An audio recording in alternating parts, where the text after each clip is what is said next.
नमस्कार, आपके साथ मैं हूं रंजना सिंह राठौड़। सबसे पहले बात सैफ अटैक केस की। सैफ पर हुए हमले और रहस्यों से भरी इस कहानी में एक और एंगल अब निकलकर सामने आ रहा है। फॉरेंसिक एक्सपर्ट्स का यह दावा है कि सैफ पर हमला चाकू से नहीं बल्कि किसी और हथियार से हुआ। कैसे ये सब कुछ देखने को मिल रहा है और कौन कौन से अलग एंगल्स निकलकर सामने आ रहे हैं, इस रिपोर्ट में जानिए।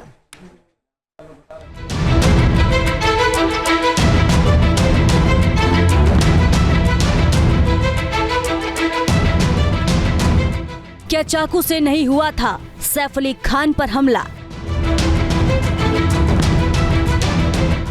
सैफ के शरीर पर घाव के पीछे कोई और हथियार है?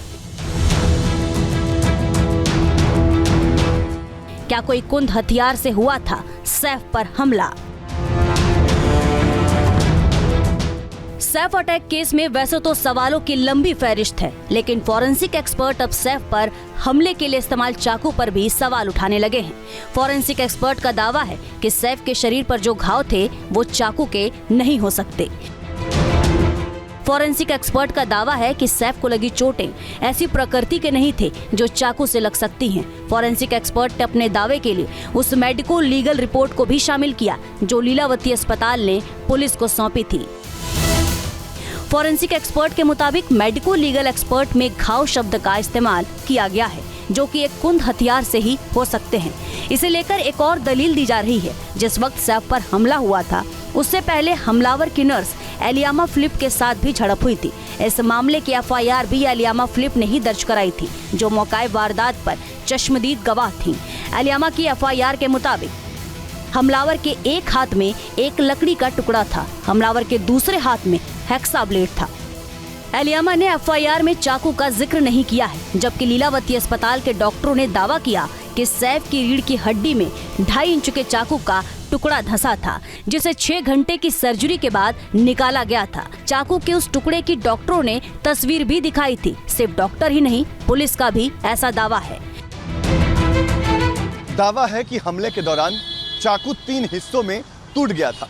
पहला हिस्सा सैफ के पीठ में धंसा हुआ था, वहीं दूसरा हिस्सा जहांगीर के कमरे में ही टूटकर गिर गया था, जबकि तीसरा हिस्सा यानी चाकू का हैंडल ये आरोपी के पास ही रह गया था। माना यह जा रहा है कि जब आरोपी ने सैफ के घर से भागने की कोशिश की तब उसने चाकू के उस हिस्से को अपने बैग में रख लिया था।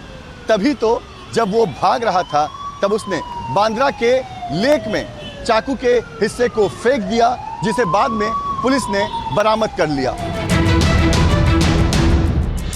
ऐसे में सवाल है, अगर किसी और हथियार से हमला हुआ होगा तो फिर चाकू का टुकड़ा सैफ की रीढ़ की हड्डी में कैसे फंसा और डॉक्टरों ने उसकी तस्वीर क्यों दिखाई? अगर चाकू नहीं था तो पुलिस को जेल के कमरे से चाकू का दूसरा हिस्सा कैसे मिला? और अगर चाकू नहीं होता तो उसका हैंडल बांद्रा लेक में कैसे पहुंच गया? सवाल तो इस बात को लेकर भी उठ रहे हैं कि चाकू के बजाय नर्स एलियामा फिलिप ने एफआईआर में हेक्सा ब्लेड क्यों कहा था? क्या वो ठीक से समझ नहीं पाई थी कि हमलावर के पास असल में कोई चाकू था? हालांकि सैफ अली खान ने पुलिस के सामने जो बयान दर्ज करवाया है उसमें भी उन्होंने चाकू का ही जिक्र किया है। सैफ ने पुलिस से कहा, जब मैंने नर्स एलियामा की चीखें सुनी तो वो और करीना भागकर जहांगीर के कमरे में पहुंचे। उन्होंने वहां एक अजनबी को देखा। जहांगीर रो रहा था। मैंने हमलावर को दबोच लिया। इसी दौरान उसने मेरी पीठ, गर्दन और दूसरी जगहों पर चाकू से कई हमले किए।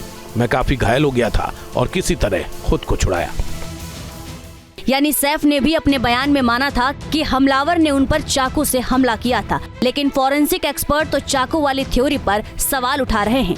इससे पहले शिवसेना नेता संजय निरुपम ने भी चाकू वाली थ्योरी पर सवाल उठाए थे। देखिए, 16 जनवरी को सैफ अली खान के घर पर क्या हुआ ये तो हमने देखा नहीं।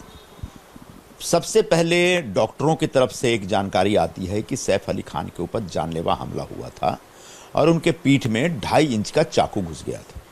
डॉक्टर साहब लोग ये भी बताते हैं कि 6 घंटे तक उनका ऑपरेशन चला था और जिस ऑटो से उनको लीलावती पहुंचाया गया था उस ऑटो वाले ने बताया कि जब उनको ऑटो में लेके जा रहा था तब वो लहूलुहान अवस्था में थे। ऐसे में एक व्यक्ति 4 दिन पहले जब इतने बुरे हाल में था और 6 घंटे उसका ऑपरेशन हुआ तो क्या यह संभव है कि 4 दिन में वो इतना फिट वापस लौट आएगा? क्या यह संभव है? हो सकता है मेडिकली संभव हो, अब मुझे विश्वास नहीं हो रहा है इसलिए मैं अचंभित हूं इस पूरे उस वीडियो को देखने के बाद। हमले के 5 दिन बाद ही सैफ अली खान को अस्पताल से डिस्चार्ज कर दिया गया। कार से उतरकर बिल्डिंग में आराम से दाखिल भी हो गए। इस पर भी सवाल उठे कि आखिर वो 5 दिन में फिट कैसे हो सकते हैं। सियासत भी हुई, सवाल भी किया गया क्या चाकू लगा भी था या नहीं। हालांकि पुलिस आरोपी शरीफुल के साथ क्राइम सीन रिक्रिएट कर चुकी है और चाकू वाली थ्योरी को पूरी तरह समझ चुकी है। इसके बावजूद कुछ सवाल ऐसे हैं जिनका जवाब मिलना अभी बाकी है। मुंबई से पंकज मिश्रा के साथ Vilas Athawale, team News Nation. News Nation अब व्हाट्सएप पर खबरों के ताजा अपडेट के लिए न्यूज नेशन के इस QR कोड को स्कैन करें।